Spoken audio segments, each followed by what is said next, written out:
Hai Angger, selamat sore. Apa kabarnya di hari ini? Semoga semuanya dalam keadaan sehat ya. Senang sekali saya Selakoni kembali di program kesayangan Anda, Young Pots. I'm into Young Jin.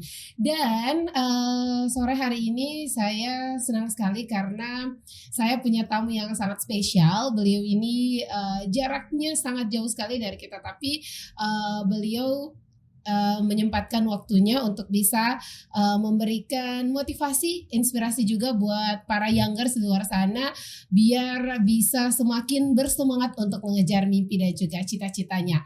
Nah, sebelum saya memperkenalkan lebih lanjut ya siapa tahu saya di sore hari ini, jadi sekedar apa ya, spoiler. Beliau ini merupakan mahasiswa berprestasi Universitas Negeri Gorontalo di tahun 2006. Wah, jadi udah bisa ada bayangan nih kira-kira siapa ya. Terus beliau juga merupakan peserta pertama yang berhasil lolos Pekan Ilmiah Nasional PIMNAS mewakili UNG tahun 2007. Boleh ada backsoundnya nggak nih? Backsound tepuk tangan. Terus yang ketiga, beliau juga berhasil menjadi seorang finalis of National University English Debating Championship di tahun 2006 sampai 2007. Dan yang paling membanggakannya lagi adalah beliau menjadi participating youth ya, atau pemuda yang mengikuti program pertukaran pemuda Indonesia Malaysia di tahun 2007. Selain itu, beliau juga memberikan kontribusi yang sangat besar dengan menjadi UTI Provinsi Gorontalo tahun 2004, dan tidak hanya itu saja. Jadi beliau membuktikan mampu bisa balance di keduanya ya, baik di kehidupan kampus maupun juga di kehidupan di luar kampus atau ekstrakurikuler. Yaitu beliau berhasil menjadi lulusan terbaik Universitas Negeri Gorontalo tahun 2007. Yeay! Kalau gitu langsung aja kita terbang ya ke Leicester City di Inggris. Halo, selamat sore, Sir. Halo, selamat sore. Stella, apa kabar? Saya baik, Sir. Alhamdulillah. Kalau di Inggris berarti harusnya selamat pagi ya, Sir Ya, ya? selamat pagi. It's Selamat early pagi. morning, Wah. 8 o'clock in England. Jam 8. Terima kasih banyak, Yeah. Sir, sudah menyempatkan waktunya hari ini. I'm honored, happy to see you. Yes. Oke, Sir, ini kan prestasinya banyak sekali ya, dan saya juga senang sekali karena Sir juga jadi salah satu dosen yang sangat berpengaruh di Universitas Negeri Gorontalo. Bahkan penelitiannya Sir juga banyak memberikan kontribusi untuk UNG sendiri. Nah, Sir, banyak nih yang penasaran. Mungkin orang-orang hanya tahu kalau Sir sekarang sedang berkuliah di Inggris gitu ya, di Sheffield ya, Sir, lebih tepatnya. Di University of Sheffield, betul. Wah, jadi kalau youngers punya cita-cita mau kuliah di luar negeri itu bukan hal yang mustahil ya, betul. karena Sir Zul sudah berhasil membuktikan Ya, itu betul. ya. Wah, jadi satu kehormatan buat kita Young Pots bisa ngobrol dengan Sir di pagi hari ini, early morning ya. Sir menempuh pendidikan bahasa Inggris di Universitas Negeri Gorontalo, benar? Ya, betul. Iya, wah. Saya lulusan, ya betul. Saya anak ID, saya anak UNG, dan saya bangga jadi anak ID, anak lulusan UNG itu saya bangga. Kemana-mana saya selalu bilang, Anda lulusan mana? Saya bilang saya dari Gorontalo, saya dari Universitas Negeri Gorontalo, saya anak ID.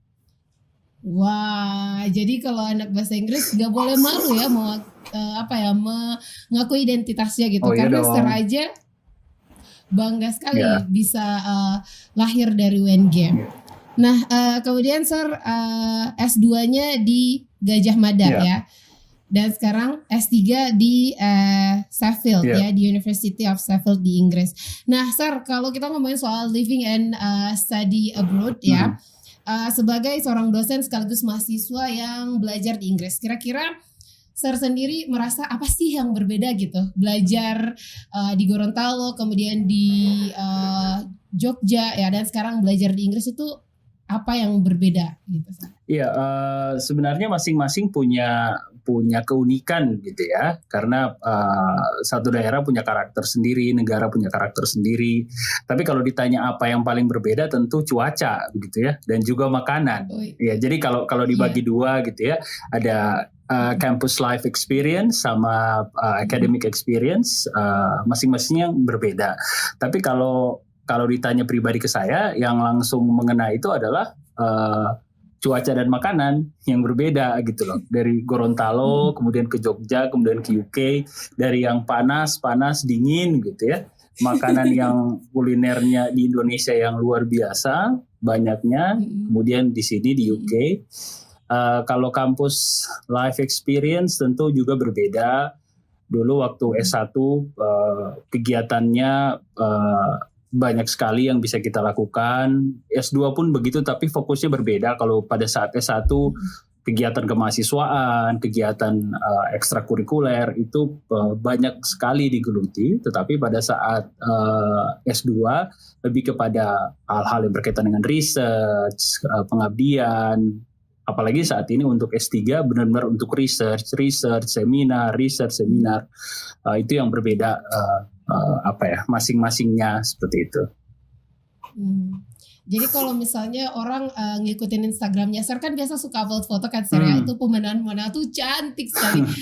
Mereka nggak tahu aja gitu ya struggle-nya jadi mahasiswa di Inggris gitu. Saya sering ngomong ke anak-anak itu, kehidupan S3 di UK itu tak seindah foto Instagram. Iya. Iya, soalnya cantik banget gitu ininya. Tapi di balik itu harus ada research, ada penelitian yang diselesaikan. Nah, terus Sir, kira-kira selama di Inggris, selain tadi kan cuaca, terus juga makanan, hal menantang apa yang Sir baru pertama kali itu merasakan di Inggris?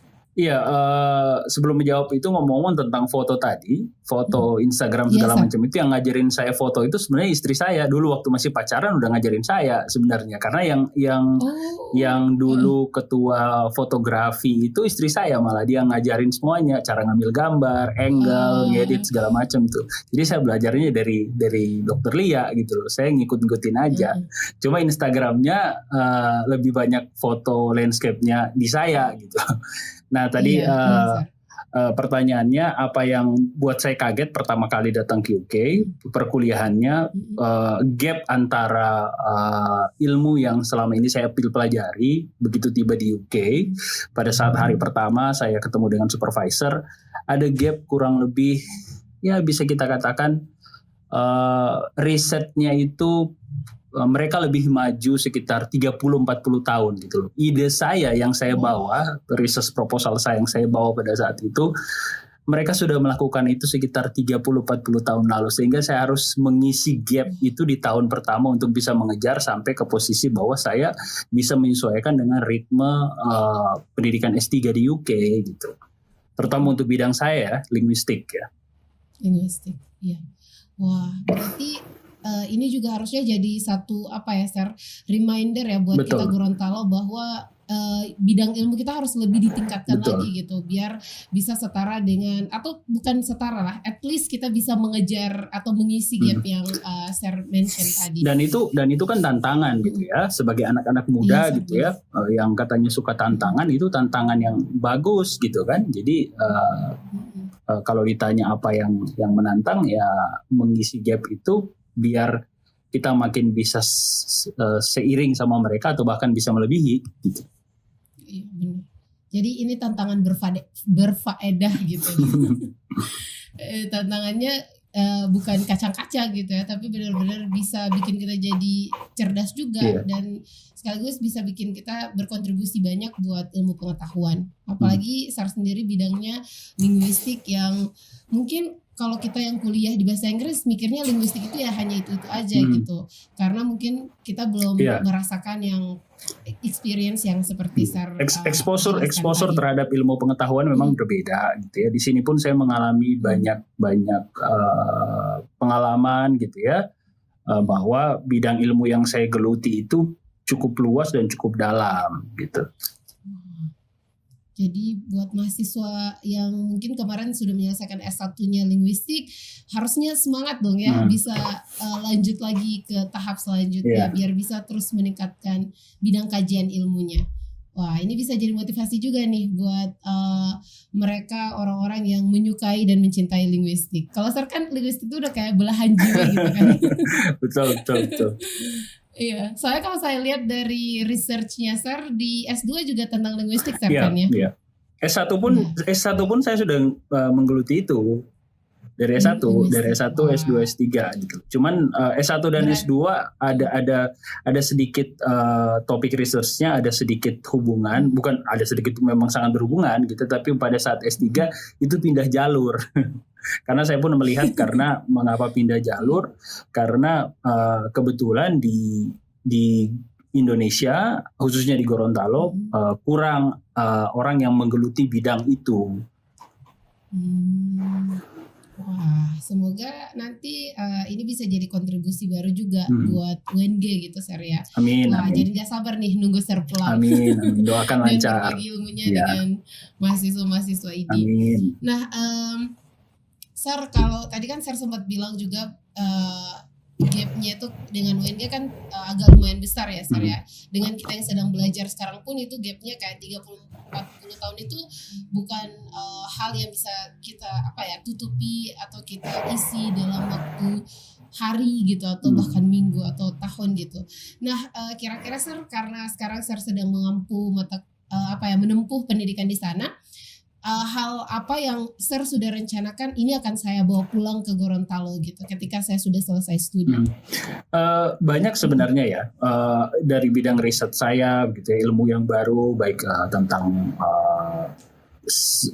psikolinguistik, kemudian neurolinguistik, juga hal-hal berkaitan dengan sinteks dan grammatical order dari bahasa itu sendiri. Bukan hanya menunggu pulang sebenarnya, Sera. Saat ini juga kan seperti teman-teman di IDI tahu bahwa saya terus melakukan diseminasi, seminar, publikasi, yang apa yang saya dapatkan di sini saat sedang studi selalu saya bagi dengan mahasiswa, dengan teman-teman dosen yang ada di Gorontalo gitu loh. Jadi tidak harus menunggu pulang gitu. Tapi yang terpenting sebenarnya selain research itu adalah bagaimana kampus experience yang dialami oleh mahasiswa yang ada di sini. Saya melihat banyak sekali perkembangan bagaimana mahasiswa di sini berkreativitas, gitu ya. Kan University of Sheffield itu Students Unionnya itu, atau bisa kita bilang seperti BEM gitu ya, atau HMJ besarnya itu selama 10 tahun berturut-turut terpilih sebagai the best students union in UK gitu loh. Jadi saya belajar dari mereka bagaimana cara mengelola kemahasiswaan, belajar bagaimana mahasiswa tumbuh dan berkembang di kampus, selain pusat-pusat riset yang memang menjadi backbone dari universitas. Nah, konsep-konsep ini yang terus kita pelajari, dan sampai sekarang pun saya terus berkomunikasi dengan pihak jurusan, pihak kampus untuk membagi pengalaman ini sehingga bisa ditiru dan kembangkan di Gorontalo gitu. Wah, itu keren sih kalau menurut saya, Sar. Karena walaupun Sar belum kembali, tapi kita di sini sebenarnya sudah bisa merasakan manfaatnya dengan webinar ya, Sar ya, yang seringkali Sar laksanakan. Terus saya juga senang mendengarnya, Sar. Maksudnya ada momentum-momentum di mana Sar tidak hanya memberikan kontribusi buat UNG, tapi juga sampai ke bagian bawahnya, sampai ke jurusan itu sendiri. Nah, tapi kan Sar sekarang nggak hanya di Inggris ya, di Indonesia pun kita masih struggle dengan COVID-19 yang jumlahnya itu terus naik dari hari ke hari.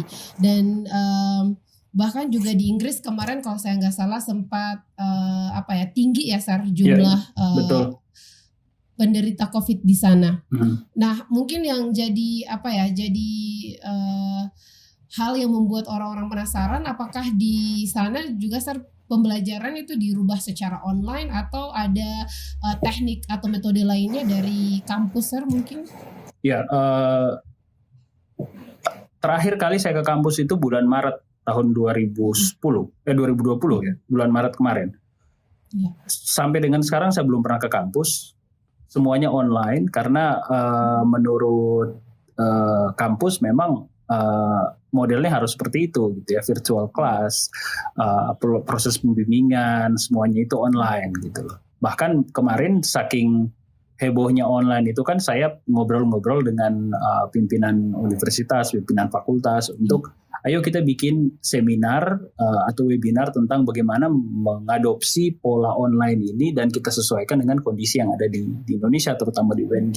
Dan kita melaksanakan itu, kita mengundang speaker juga dari luar untuk ayo kita urung rembuk memikirkan bagaimana konsep online yang sesuai dengan kondisi yang ada di Gorontalo, terutama di UNG gitu loh.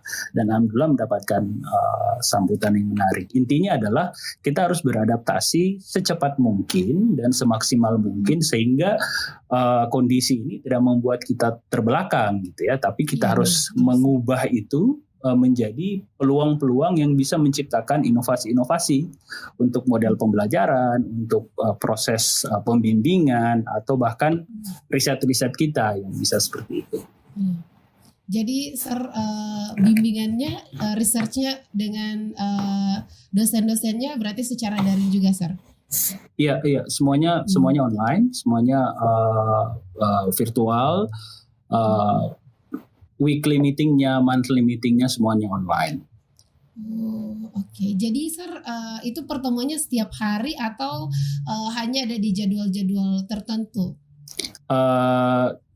Tergantung jadwal sebenarnya. Ada yang per minggu, ada juga yang kadang 2-3 hari berturut-turut, ada juga yang per bulan. Gitu.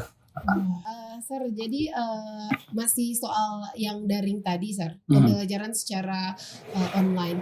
Ini kalau menurut Sir sendiri ya, sebagai mahasiswa yang menjalani rutinitas belajar online itu kira-kira kalau di Inggris sendiri apakah menyenangkan atau gimana, Sir? Soalnya kan kalau yang kita lihat realita yang ada ya, yang saya lihat biasanya juga banyak orang yang pada akhirnya jadi capek sendiri, Sir, setelah belajar online dan bahkan merasa bahwa kayaknya lebih bagus bertatap muka gitu. Iya, pertanyaan menarik sebenarnya, Sheila. People to people contact itu tidak bisa ada yang menggantikan. Itu prinsip dari teaching gitu. Proses pembelajaran itu diawali dengan people to people contact sehingga nilai afeksi tidak hanya kognitif itu terjadi gitu loh. Nah, dari virtual ini memang banyak sekali kelebihan. Borderless, kita bisa ngundang dosen dari luar negeri tanpa harus mendatangkan dia ke Indonesia. Kita bisa mengakses semua sumber pembelajaran dengan sangat mudah. Tapi memang kelemahannya adalah itu tadi, ada hal-hal yang bersifat humanis yang hilang gitu. Menurut saya mengalami di sini seperti itu. Karena kan misalnya proses pembimbingan. Kadang-kadang kalau misalnya kayak dulu misalnya membimbing mahasiswa gitu ya. Melihat raut muka mahasiswa paham atau tidak itu kan kita udah bisa tahu gitu loh, ya kan? Iya. Nah, kalau online itu kan ya sulitnya kadang-kadang koneksi atau seperti apa. Kalau misalnya di UK memang permasalahannya tidak pada koneksi, mungkin berbeda begitu ya. Tetapi misalnya pada hal-hal yang berkaitan dengan waktu begitu, misalnya padatnya jadwal gitu ya. Tapi kalau misalnya di Indonesia kan permasalahannya berkaitan dengan akses terhadap infrastruktur pembelajaran gitu ya. Nah ini yang memang menurut pandangan saya perlu dipikirkan sama-sama begitu loh. Kita carikan solusi sama-sama. Nggak perlu marah-marah, nggak perlu menyalahkan siapapun, tapi harus selalu menjadi bagian dari solusi gitu. Makanya kan kemarin waktu kita menggelar webinar itu, kita coba mengundang semua stakeholder untuk berbicara, baik itu guru gitu ya, dosen-dosen, para pemangku kepentingan, tidak hanya di level atas, tetapi orang-orang yang memang benar-benar berada di grassroots yang memikirkan bagaimana yang menurut mereka cara yang paling baik untuk bisa mengajar di situasi yang seperti ini. Secara daring tapi tetap menyenangkan, mahasiswanya juga tetap mengerti. Iya. Ya soalnya kan Sir karena banyaknya pembelajaran secara daring ini dan memang benar kata Sir salah satu masalah yang kita dihadapi di sini adalah infrastrukturnya itu jaringan internet yang belum cukup memadai, sehingganya SER itu jadi apa ya, berpindah pada menumpuknya tugas gitu, dan akhirnya mahasiswa juga jadi pusing sendiri, dan mahasiswa kayaknya lebih seru tatap muka gitu. Nah, seringkali saya baca tuh status mahasiswa gitu. Iya ya. Anehnya komplainnya justru di status ya, Sar ya. Iya. Nah, kalau Sar sendiri misalnya harus mengajar secara daring nih, gimana biar bisa itu jadi menyenangkan untuk mahasiswanya, Sar? Salah satu yang bisa saya adopsi dari sini, yang pertama karena dia online, dia tidak bisa terlalu lama, Sela. Jadi proses misalnya virtual class seperti ini, mungkin dari 16 kali pertemuan itu hanya 2, 3 atau 4 kali. Sisanya itu mahasiswa kita dorong untuk menonton video yang kita bagi menjadi clips. Clipsnya tidak boleh lebih dari 3 atau 4 menit gitu loh. Karena lebih dari 3 menit itu orang bosan untuk apalagi itu pembelajaran gitu ya, kecuali misalnya itu tentang hal lain, misalnya musik atau apa. Nah, ini yang seharusnya kita adopsi gitu loh. Bagaimana meng-create proses pembelajaran atau materi pembelajaran yang membuat orang mau nongkrong di situ untuk memperhatikan materinya gitu loh. Cara yang paling gampang yang kemarin waktu saya sampaikan di webinar adalah virtual class-nya kita buat 2 atau 3 kali pertemuan saja yang panjang, yang seperti kuliah tatap muka. Sisanya kita membaginya dalam bentuk video klip, kita membuat video materi gitu ya. Kemudian kita bikinkan teaching point yang sangat mudah gitu. Karena anak-anak milenial sekarang itu lebih senang yang simple gitu ya. Simplicity itu adalah apa ya, seperti kebutuhan mereka gitu loh. Makanya kan misalnya kalau di Twitter kan durasi video kan hanya 2,2 menit gitu loh. Nggak boleh panjang-panjang gitu. Nah, kita mengadopsi itu. Disisipkan juga misalnya informasi-informasi yang dekat dengan mereka begitu loh. Membawa materi pembelajaran itu ke arah kenyataan yang sedang mereka alami. Tidak dalam bentuk abstrak. Jadi hal-hal yang abstrak itu dibawa menjadi hal-hal yang menjadi nyata, sehingga pembelajaran itu terasa bermanfaat bagi mereka. Kalau mereka merasakan manfaatnya, tentu mereka akan pilih gitu loh. Kalau tidak, ya akan ditinggalkan. Iya. Wah, semoga ini bisa jadi insight yang positif untuk para guru-guru dan para dosen-dosen juga, atau juga para youngers yang mungkin bekerja part-time mengajar gitu ya. Ini bisa jadi poin baik sekali untuk bisa diaplikasikan. Dan ngomong-ngomong soal studi di luar negeri ya, berdasarkan research yang sudah dilakukan sama teman-teman, Sarah merupakan salah satu penerima beasiswa LPDP, dan saat ini Sarah sebagaimana yang kita tahu menempuh S3 ya di Inggris dengan beasiswa ini. Nah, mungkin yang ingin saya ketahui sendiri ya, mewakili para youngers juga, keinginan untuk bisa kuliah di luar negeri itu apakah memang sudah rencanakan dari sejak S1 di bahasa Inggris, atau seperti apa, Sir?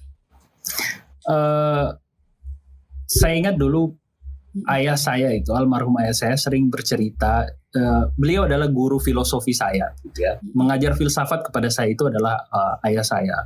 Beliau bercerita tentang filsafat Yunani, filsafat Eropa begitu ya, para filosof yang ada di Italia.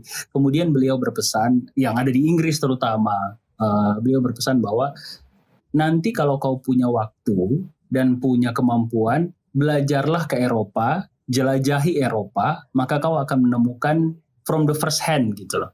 Dari situ saya terinspirasi untuk membaca banyak buku. Saya sangat suka dengan UK dan Eropa, dan memang jujur saya pernah mencoba untuk mendapatkan beasiswa ke beberapa negara lain, tapi memang mungkin karena doa orang tua, jadi yang dikabulkan pada saat itu walaupun prosesnya cukup lama gitu ya. Saya selesai S2-nya 2010, saya bisa dapat beasiswanya tahun 2016, berangkatnya tahun 2017, menunggu sekitar 6 tahun. Di jeda 6 tahun itu saya mencoba beberapa beasiswa di negara yang berbeda, tapi kehendak Allah lain. Nah, yang dikasih rezekinya ke UK gitu. Sesuai cita-cita. Mungkin Allah tahu bahwa kamu kalau ke negara itu nanti nggak enjoy gitu loh. Ya udah ditunggu aja dulu. Ditunggu aja dulu. Nanti rezekinya bakal datang kok, disuruh ngebimbing mahasiswa dulu banyak-banyak gitu. Biar didoakan makin banyak, didoakan sama orang-orang supaya bisa dapat beasiswanya ke sini. Masya Allah. Udah gitu hadiahnya double lagi ya, Sir. Jadi sekolah di sana, terus juga bersama istri pula kan, Sir. Maksudnya nggak semua orang bisa mendapatkan kesempatan seperti itu. Ya, bisa bareng-bareng dengan orang yang dicintai, belajar di negara yang super romantis. Beasiswanya sama juga. Iya, sama-sama lagi. Nah, kemudian Sir, kalau untuk beasiswanya sendiri ya, mungkin mahasiswa banyak yang berpikir kalau dengan misalnya memfollow satu akun media sosial atau satu situs yang memberikan informasi soal beasiswa, itu bisa membantu mereka. Kalau Sir sendiri beasiswanya itu Sir riset sendiri atau cari sendiri atau gimana, Sir? Ya, proses saya dibantu Dr. Lia, istri saya itu orang yang sangat berpengaruh dalam proses saya mendapatkan beasiswa.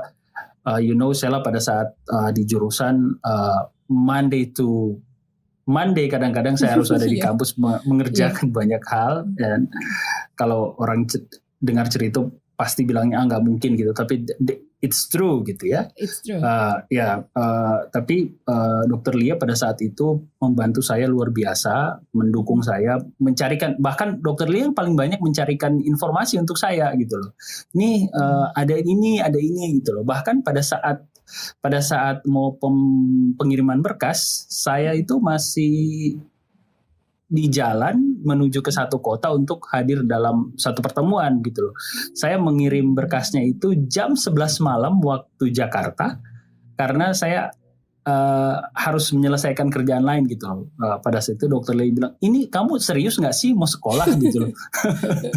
Jadi ya saya bilang iya serius, ini lagi di input ini datanya gitu. Jadi saya mencarinya juga dari internet pastinya gitu ya, karena memang pada zaman itu belum seperti sekarang ada webinar hampir tiap minggu tentang informasi beasiswa gitu.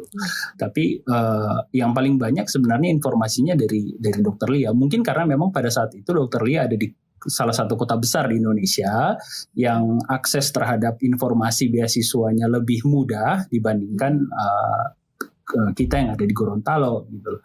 Jadi prosesnya seperti itu. Untuk latihan IELTS segala macam, I did it by myself gitu ya.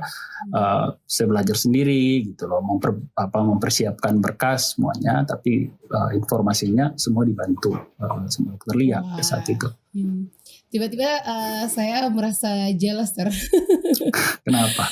Iya, karena Sir dengan Dr. Lia, walaupun kami jarang bertemu dengan Dr. Lia, tapi beliau sebagai seorang pasangan itu benar-benar sangat suportif gitu, Sir. Jadi menurut saya ini juga salah satu hal yang sangat penting gitu, yang harus anak muda sekarang miliki gitu. Kalau cinta, jangan cinta bakuat kalau orang Gorontalo bilang, tapi harus benar-benar bisa memberikan input positif juga ke pasangannya. Wah, berarti buat para younger sih kalau mau cari pasangan harus yang, kalau boleh kayak Dr. Lia gitu, bisa mendukung pasangannya gitu, mau sekolah sama-sama. Nah, kalau itu saya bilang 1000% wajib ya, wajib.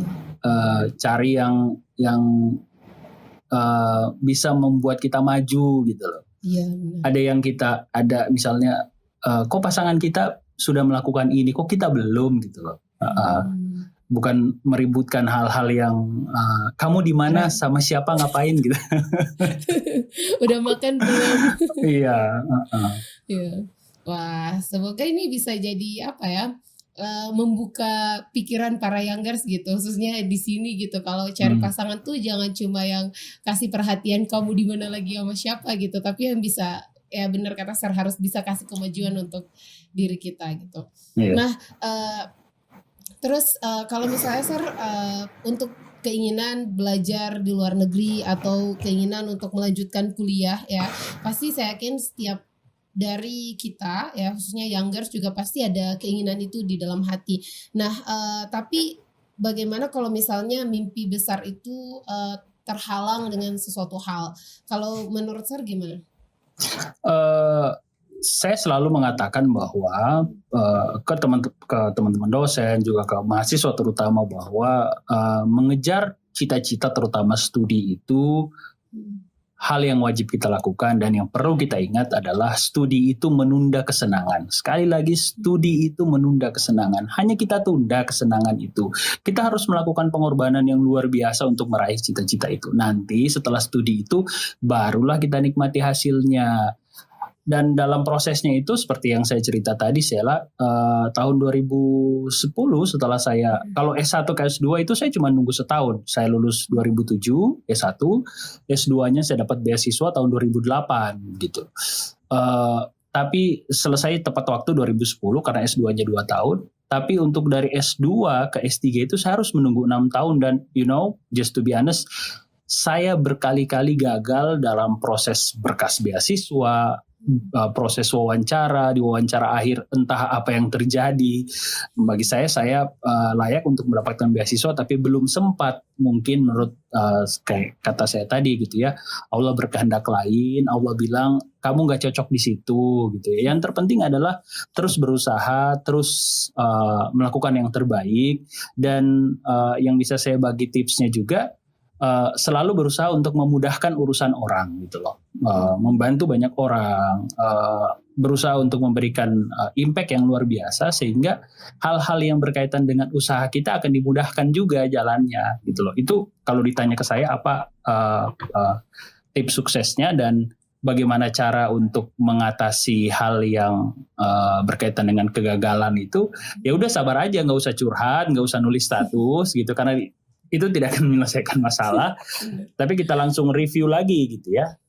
Kira-kira kesalahannya di mana, kekurangannya di mana. Nanti kita perbaiki dalam proses gitu. Wah. Saya suka tuh yang tadi Sir. Studi itu menunda kesenangan. Oh iya, jadi betul. Kalau punya cita-cita pengen kuliah setinggi-tingginya, ya bersenang-senangnya nanti aja ya. Nanti. Harus banyak-banyakin belajar, banyak-banyakin baca jurnal gitu. Dan baca itu kan capek kan. Membaca itu melelahkan. Iya Sir, butuh extra time, butuh tenaga ekstra juga. Butuh kopi, butuh cemilan gitu kan. Iya, biar gak stres juga. Iya, betul. Nah, kalau misalnya para youngers nih ingin mengikuti jejaknya Sir gitu, kira-kira apa yang menurut saya hal paling penting yang harus disiapkan? Jangan ikuti jejak saya. Kalian harus membuat jejak kalian sendiri gitu ya, punya path sendiri yang menurut kalian itu paling baik untuk kalian. Saya hanya menjalani apa yang saya lakukan dan menurut saya baik. Kalian akan melakukan hal yang menurut kalian baik. Cuma memang ada role model begitu ya, modelnya seperti ini, ada plus dan minusnya. Apa yang harus dilakukan? Yang pertama adalah minta doa kepada orang tua, restu orang tua, itu paling penting gitu ya. Ngomong dengan orang tua, ayah, ibu, mama, papa gitu ya. Saya punya cita-cita ini, mohon doanya gitu. Nah, setelah itu baru kita mulai mempersiapkan diri gitu. Karena kan orang selalu bilang berusaha dulu kemudian berdoa. Harus dibalik gitu loh. Kita doa dulu yang benar, kemudian usaha dibarengi doa gitu loh. Nah, usahanya ini yang pertama kita harus memperbanyak network, kenalan gitu. Dengan kita banyak mengenal orang, teman, gitu kan, punya banyak relasi, kita akan mendapatkan informasi yang tidak akan didapatkan orang lain yang tidak punya teman banyak. Kita akan mendapatkan kesempatan juga. Kali aja misalnya pada saat ngobrol-ngobrol ternyata anak ini kita nggak tahu ternyata dia punya banyak kelebihan gitu kan. Dengan berteman sama dia, kita bisa belajar banyak hal dari dia dan kita menambah ilmu kita sendiri gitu ya. Dan yang terakhir, tetapkan target yang jelas gitu loh. Terutama timing ya. Tahun ini saya targetnya apa? Tahun ini saya targetnya apa? Tahun ini targetnya apa gitu. Jangan lupa juga have fun gitu loh. Anak muda tuh harus have fun gitu loh.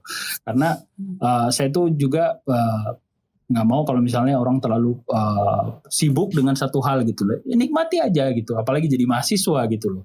Ya, nikmati semuanya, have fun, tetapi tetap fokus pada tujuan awal gitu. Targetnya apa. Dan sisanya ya berusaha semaksimal mungkin gitu loh. Seperti yang selalu saya katakan, yang menjadi moto saya 100% atau tidak sama sekali gitu loh. Ya kan? 100% atau tidak sama sekali. Kalau nggak 100% ya mendingan jangan gitu loh. Jadi kalau berusaha ya harus 100%.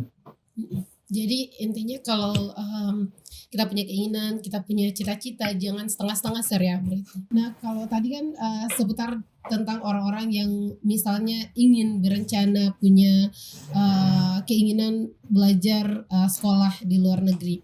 Dan menurut saya masukan dari Sir tadi patut di-highlight benar-benar ya, restu orang tua, kemudian usaha yang maksimal ya, dan juga membangun relasi atau jaringannya bersama dengan orang-orang yang bisa membantu kita nanti gitu. Nah, cari teman yang paling baik. Cari teman paling baik yang bisa mengenalkan kita pada orang-orang baik juga. Kemudian Sir, rencananya berarti selesai studinya 4 tahun Sir ya berarti? Ya, di jadwalnya itu 2022 Februari, harusnya di September 2021, tapi karena ada masalah pandemi ini kemudian diperpanjang untuk mengganti ketidakhadiran saya di kampus gitu ya, atau akses saya terhadap riset, infrastruktur riset di kampus, sehingga saya diberikan kesempatan untuk mengganti itu sampai dengan Februari 2022 insya Allah. Amin. Doain ya. Amin, selalu Sir. Nah, kira-kira rencana Sir setelah kembali dari studi itu apa Sir? Yang pasti pulang ke ID gitu ya. Many things to do, Sheila. Banyak hal yang ingin segera saya bagi dengan anak-anak mahasiswa, dengan calon-calon bimbingan skripsi, proposal gitu ya. Juga banyak hal-hal baru yang ingin saya segera lakukan di kampus, tentang yang saya katakan tadi, kampus life experience yang coba ingin kita tambahkan gitu ya, tidak mengubah tapi menambahkan cita rasa baru gitu ya, dalam bagaimana mahasiswa menjadi orang yang punya pengalaman yang lebih banyak gitu, lebih beragam. Juga riset-riset terbaru, it's like apa ya, banyak sekali ide riset baru yang ingin saya kerjakan terutama dengan mahasiswa dan teman-teman dosen gitu ya. Ayo kita melakukan riset ini.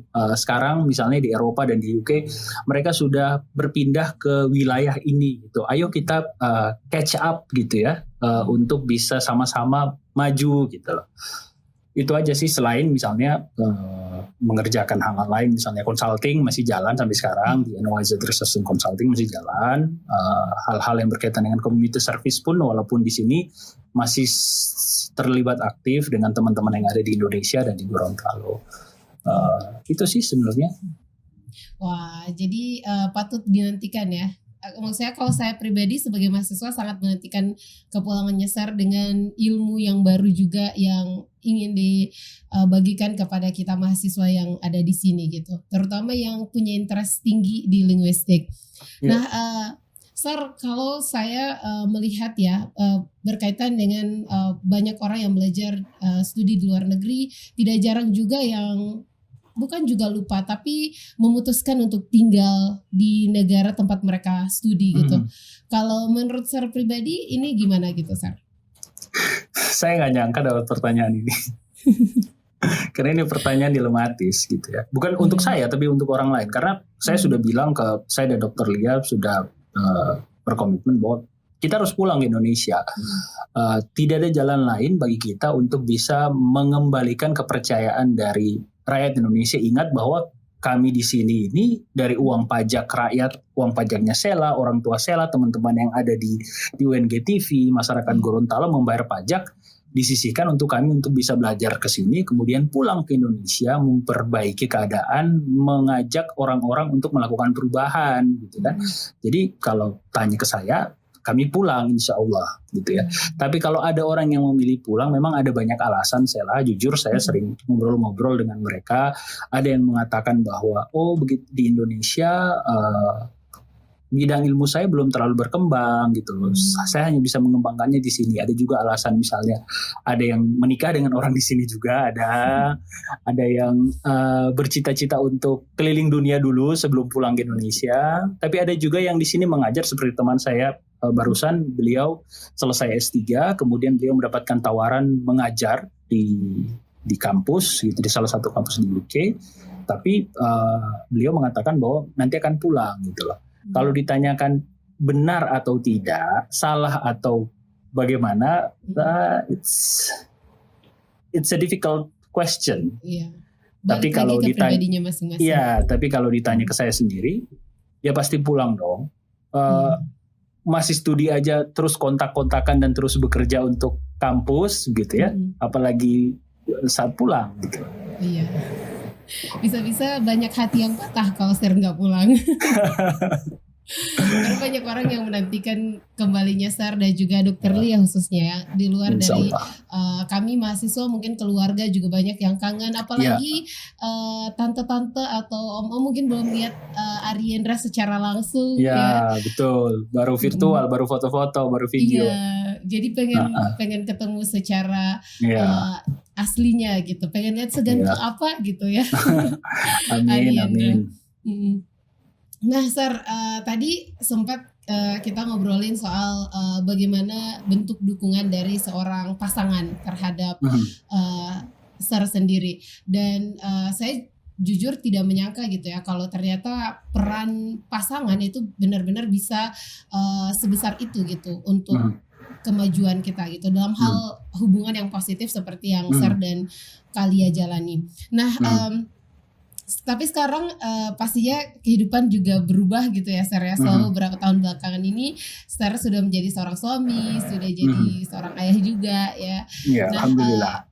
Kira-kira menyeimbangkannya itu gimana Sir? Kan kalau saya lihat Sir juga sibuk, webinarnya jalan terus, consultingnya juga tetap jalan. Itu gimana Sir? Yang pasti menarik ya. Capek ya, jadwal tidur berubah, gitu ya, menyesuaikan. Tapi yang paling penting adalah rasa excitement gitu loh, karena pengalaman baru terus terjadi gitu loh. Apalagi dulu misalnya pikirannya diri sendiri, kemudian pada saat menikah punya pasangan, kemudian berkeluarga, punya anak, gitu ya. Excitementnya per hari per detik itu berubah gitu ya, apalagi melihat kok Ariendra sekarang udah bisa gini ya, hanya dalam waktu 2 minggu kok udah bisa gini ya gitu, kok dia bisa begini. Saya bilang ke Dokter Lia, tadi dia bisa gini loh. Jadi ada banyak keheranan yang terjadi gitu ya. Tapi terus juga kalau secara pribadi saya bisa bilang bahwa istri dan anak saya adalah alasan saya untuk semakin maju gitu loh, karena pertanggungjawaban moral saya sebagai kepala keluarga juga sebagai suami itu semakin besar gitu loh. Kalau dulu misalnya apapun yang saya lakukan it's all about myself gitu loh. Tapi kalau saat ini konsekuensinya adalah anak dan istri gitu ya. Jadi perubahannya ke arah situ. Tapi jujur saya bisa akui semuanya sangat positif, Sela. Apalagi saya bersyukur punya pasangan Dokter Lia yang bisa saya katakan Dokter Lia itu adalah kritikus pertama saya gitu.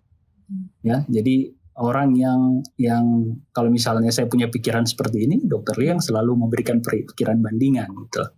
Jadi saling mengisi lah gitu. Iya. Saya pernah teringat satu cerita teman saya, Sir. Mereka sempat lihat fotonya Sir sama Dokter Lia di timeline Instagram, di Instagram saya, dan tiba-tiba dia berucap seperti ini. Saya sangat setuju dengan ungkapan bahwa jodoh itu cerminan diri, Sir. katanya setelah melihat gitu. Sir dan Dr. Lia gitu. Dan saya semakin yakin setelah mendengar apa yang Sir sampaikan gitu. Menurut saya kalau kita pengen baik, kitanya jadi baik, semoga pasangan kita juga baik gitu.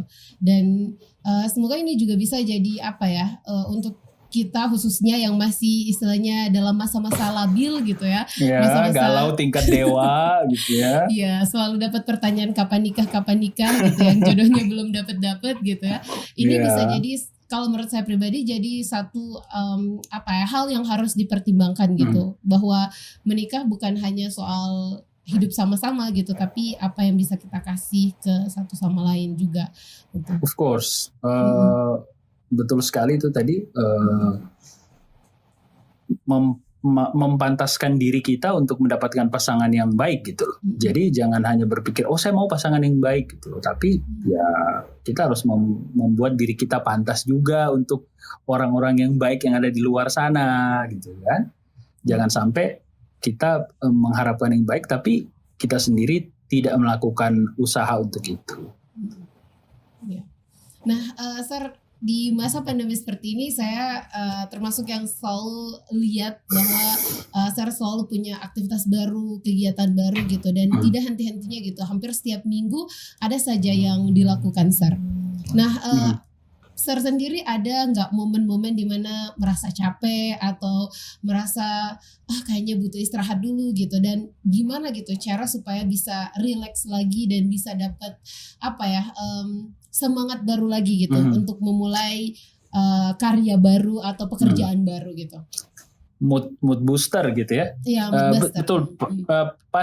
Pasti Stella, manusiawi capek itu ya, apalagi kalau misalnya Indonesia jaraknya yang jauh, perbedaan waktu 8 jam, di Indonesia pagi, di sini tengah malam gitu ya, capek. Besoknya pun saya harus ke kampus mengerjakan banyak hal, tetap catch up dengan research segala macam. It's very simple sih sebenarnya. Saya selalu kasih tahu ke Dr. Lia, cara untuk saya balik lagi moodnya itu cuma 2 kok. Yang pertama, jangan ganggu tidur saya. Kalau saya pengen tidur tuh jangan diganggu. Kalau pengen ngobrol nanti aja setelah saya bangun. Yang kedua adalah pada saat saya nonton MU tuh jangan diganggu. Iya. Apalagi lagi berlaga kan Sir ya. Iya, pokoknya kalau lagi nonton MU itu jangan diganggu. Tapi sekarang udah bisa diganggu. Kalau Arendranya pengen ganti popok, saya dengan rela bisa meninggalkan pertandingan yang seru ini. Iya. Oh iya, Sir juga termasuk fans garis kerasnya MU ya Sir ya. Oh iya dong, glory Man United. Nah, Sir, ini kalau ngomongin soal sepak bola ya, klub-klub bola dari Inggris tuh kawakan semua ya. Selain MU ada Manchester City, kemudian juga Liverpool, Arsenal gitu. Sir pernah nggak untuk membuktikan cintanya ke MU, datang langsung ke stadion gitu, mendukung? Oh udah timnya? Dong, kan di Instagramnya udah ada foto-fotonya. Iya dong. Saya kayak harus scroll lagi sampai bawah. Bahkan saya kan ngajarin sekarang yang lebih kenal pemain bola kan istri saya dibandingkan saya, karena udah 2 tahun gitu nonton bareng-bareng gitu, hampir tiap seminggu 2 kali gitu nontonnya. Lu mengerti? Iya, kesana ke. Itu rasanya gimana Sir?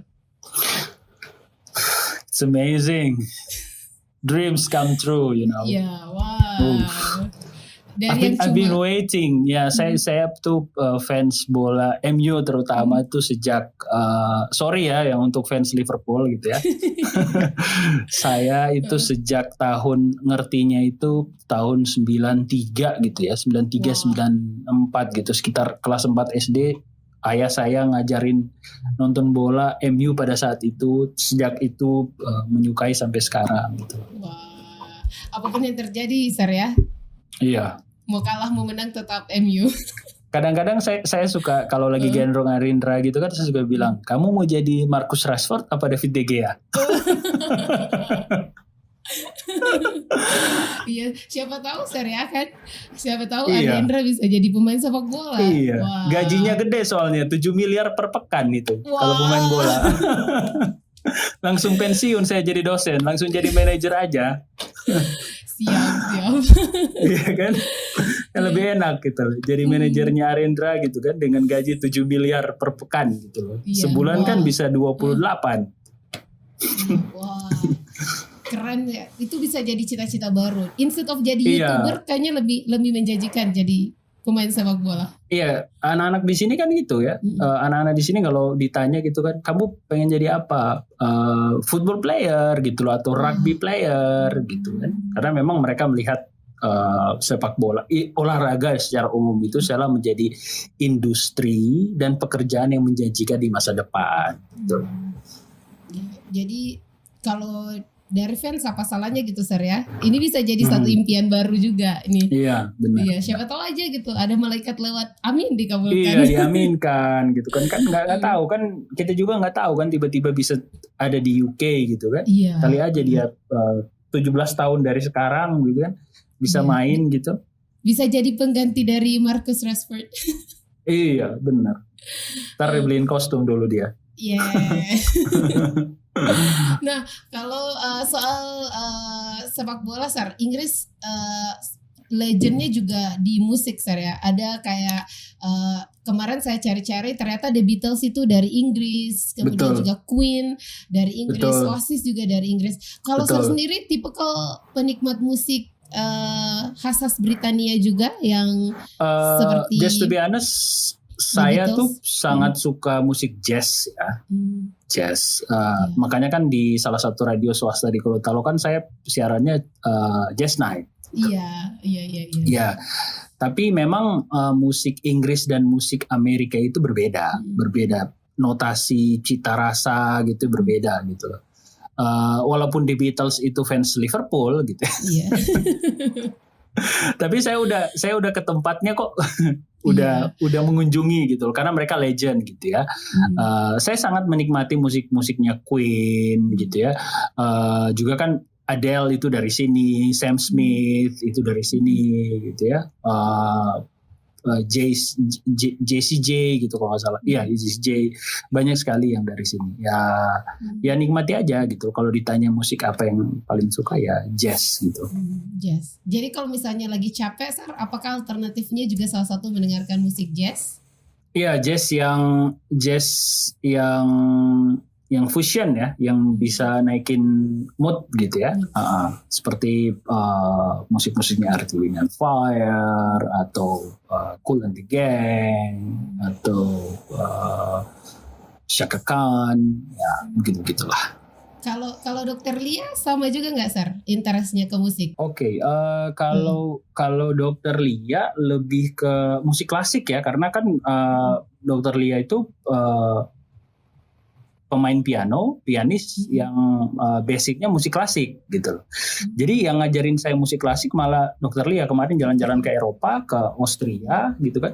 Dokter Lia ngajarin nih rumahnya si Mozart itu begini. Ya, jadi guru sejarah musik saya tuh Dokter Lia gitu loh. Kalau saya kan lebih ke kontemporer gitu ya. Paling lama mungkin jazz dan blues tahun 1920-an gitu. Tapi yang lebih. Iya, pantas saya pernah lihat di Instagramnya Dokter Lia main piano. Iya, dan lebih musik klasik. Kalau kadang-kadang saya bilang mainin lagu ini dong gitu kan, yang lagu kontemporer gitu. Asik ya, Sar ya. Dokter Jadi Lia bilangnya tersendiri juga di rumah. Ya, tapi Dokter Lia lebih ke musik klasik sebenarnya. Kalau Dokter Lia begadang juga nggak, Sar, nonton MU? Begadang juga. Bagusnya kan di sini pertandingan paling malam kan sampai jam 10 malam gitu ya. Jam 10 malam. Tapi kalau di Indonesia pasti bakal saya ajak begadang itu. Nonton bola pasti gitu lah. Bahkan sekarang Dokter Lia loh yang tahu jadwal MU kapan main. Wah. Tahu lagi, kok si ini nggak main, kok si dia yang dipasang sama pelatihnya, kok bukan si ini gitu loh. Udah ada referensi pemain favoritnya nggak, Sar? Ada. Wah. Sama nggak, Sar? Pemain favoritnya Sar sama Dokter Lia? di pertandingan tertentu sama, di beberapa pertandingan lain beda gitu. Dokter Lia lebih malas kalau ngelihat pemain yang malas lari katanya. Udah digaji mahal-mahal tapi malas lari. Iya. Oh, wah. Cita-citanya sekarang pengen jadi pelatih bola katanya. Karena gajinya gede gitu. Saya tanya, saya bilang kenapa kamu mau jadi pelatih bola? Lebih enak kayaknya jalan-jalan terus digaji. Tapi kalau ini sih dokternya jadi dokter aja udah terbaik. Iya. Kanker gitu ya, karena kan studinya kan tentang cancer ya. Cancer. Wow. Kayaknya next time nih yang Pots harus ada obrolan juga sama dokter Lia. Nah boleh Pak, pasti mau itu. Kemarin juga kan saya undang di beberapa webinar gitu ya, atau talk show, ngisi-ngisi materi lah. Ya, semoga kita bisa dapat kesempatan untuk ngobrol sama dokter Lia. Soalnya saya juga penasaran, ingin mengulik dari sisinya dokter Lia. Boleh.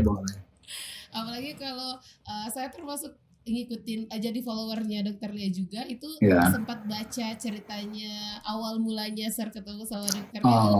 Wah, saya menantikan novelnya Sir. Kalau ada dibuat novel, saya menantikan sekali novelnya.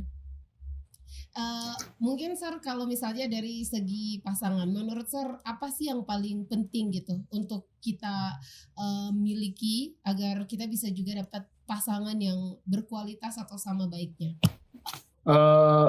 Yang pertama sebenarnya hal yang paling penting itu kesamaan pikiran gitu ya, kesamaan jalan pikiran. Karena kalau beda di jalan pikiran tuh urusan belakangnya udah beda pasti. Ya, beda hobi dan segala macam itu hal yang biasa. Tetapi kalau udah beda konsep pemikiran, cara memandang masalah, gitu ya.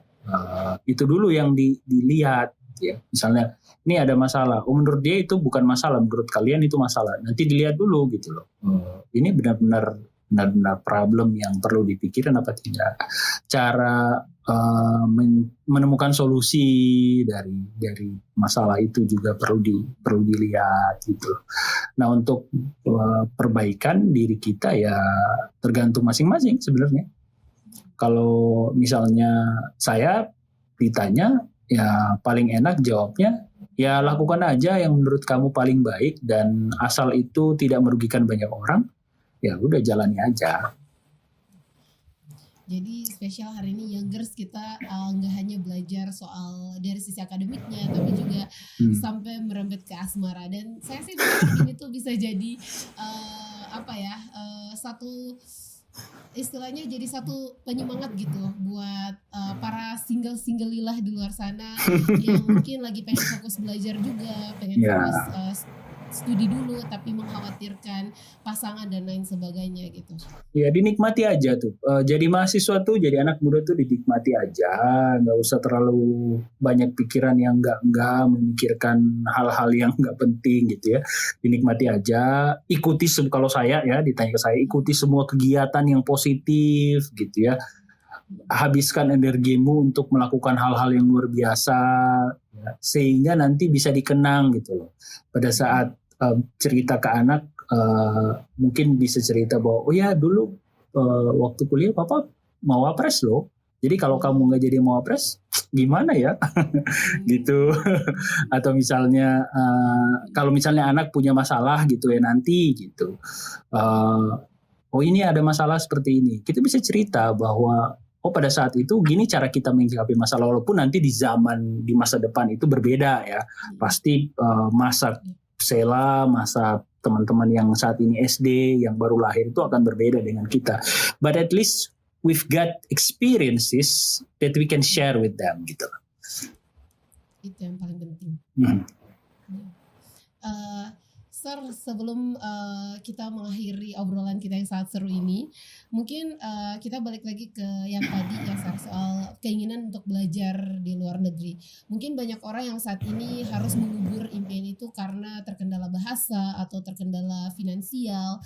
Nah, untuk para pejuang ini yang mungkin merasa bahwa kayaknya mimpi saya terlalu besar gitu. Apa yang ingin Sir sampaikan atau penguat gitu Sir istilahnya? Yang pasti yang harus kalian ingat untuk teman-teman semua, tidak ada yang tidak mungkin di dunia ini selama Allah menghendaki loh. Saya tidak pernah membayangkan saya akan mendapatkan beasiswa yang fully funded di sini, dengan fasilitas yang luar biasa, kampus yang luar biasa. Tidak ada yang tidak mungkin. Tugas kita adalah mempantaskan diri kita untuk bisa ada di titik ini. Itu aja. Berusaha semaksimal mungkin. Seperti yang sering saya cerita ke teman-teman mahasiswa, saya itu di S1 sudah biaya sendiri. Saya tidak dibiayai dari orang tua, walaupun orang tua saya masih ada pada saat itu, tapi mereka tidak mau membiayai saya. Jadi saya membiayai sendiri, saya cari beasiswa sendiri, saya kerja dengan dosen, saya melakukan penelitian sama dosen biar bisa dikasih duit. Dari situ juga saya belajar untuk disiplin, saya belajar banyak hal, saya membangun relasi, saya pernah ngajar digaji 50.000, yang dibayar tiap 3 bulan hanya untuk membayar SPP saya pernah jadi tukang ketik, saya pernah jadi MC yang gak dibayar-bayar gitu loh. Banyak hal, jadi bukan hal yang indah semua, tapi banyak sekali kegagalan, banyak sekali pelajaran. Yang terpenting adalah keep going, dan terus berusaha untuk belajar, dan tidak patah semangat. Kalau kegagalan ya belum kesempatan aja, pasti sakit, ya manusiawi. Tapi that's not the reason untuk kalian jatuh gitu loh. Hanya mundur sejenak dulu untuk melihat keadaan dan terus melakukan hal yang paling baik gitu. Akses segala macam pasti ada, dan yang terpenting mungkin orang anggap ini klise, tapi saya selalu bilang mintalah doa kepada Allah Subhanahu wa Ta'ala, Tuhan yang Maha Esa, sebutkan keinginanmu, pasti akan dikabulkan. Yang penting kau minta gitu, jangan hanya gimana ya, tapi minta kemudian berusaha. Dan yang terakhir ya berteman dengan orang banyak, orang-orang hebat, pasti akan banyak peluang. Kan silaturahim itu membukakan pintu rezeki kan. Itu. Wah, terima kasih banyak Sir untuk segala insight positifnya di sore hari ini, dan sama-sama. Ya, untuk para youngers bisa benar-benar mendapatkan banyak sekali inspirasi-inspirasi untuk tidak menyerah juga dengan mimpi-mimpi yang dimiliki gitu, bahwa nothing impossible kalau sebenarnya kita mau berusaha dan juga berdoa seperti yang saya bilang. Sekali lagi saya terima kasih banyak Sir untuk waktunya di sama-sama. Saya mengucapkan terima kasih, sukses buat teman-teman UNG TV. I'm really proud of you, karena saya tahu kerja di media itu capek, tapi itu saya jadi posisi seperti ini karena saya menghabiskan waktu 12 tahun bekerja di media. Dan media mengajarkan saya kerja keras dan tepat waktu. Kalau Anda tanya, Sela mungkin selalu tahu bahwa saya paling benci orang yang tidak tepat waktu, dan yang mengajarkan saya ketepatan waktu adalah bekerja di media. Karena di media hitungannya bukan menit tapi detik. Jadi selamat buat kalian yang punya kesempatan belajar di UNG TV, karena media adalah tempat belajar paling keren. Sukses buat UNG TV. I'm really proud of you. I've been in your shoes. Jadi saya tahu betul kerja kerasnya seperti apa. Selamat buat semuanya. Iya, mereka terharu karena dengan apa yang saya sampaikan. Ada yang sudah sampai menitikan air mata. Terima kasih banyak Sir. Sama-sama. Sukses semuanya ya, sehat-sehat ya. Amin. Sir juga ya, salam ke kalian dan juga ke Ariendra. Oke. Terima kasih. Sore. Bye. Oke Youngers, jadi selesai sudah ya bincang-bincang kita sama Sir Zul di hari ini, dan semoga ini bisa beri banyak insight positif buat kalian. Dan satu yang saya highlight dari omongan kita sore hari ini adalah bahwa jangan takut untuk bermimpi ya. Ketika mereka bilang mimpi kamu terlalu besar, ketahuilah bahwa mereka yang berpikir terlalu kecil mungkin ya. Tetap semangat mengejar cita-cita dan semoga akan ada serzul-serzul berikutnya yang akan mengukir cerita-cerita baru lagi. Entah itu di Inggris, entah itu di Cina, kita nantikan. Dan juga kita mau terima kasih sekali lagi buat training center Hotel Damhill ya, yang sudah mengizinkan kita untuk menikmati fasilitasnya di sore hari ini. Sangat nyaman sekali, saya nggak merasa panas sama sekali. Udah gitu ruangannya besar ya, jadi kita bisa ngumpul, have fun sambil syuting juga ya. Dan Youngers jangan lupa untuk menantikan episode-episode dari Young Pods ya. Young Pods, I'm into Young Jin. Bye bye.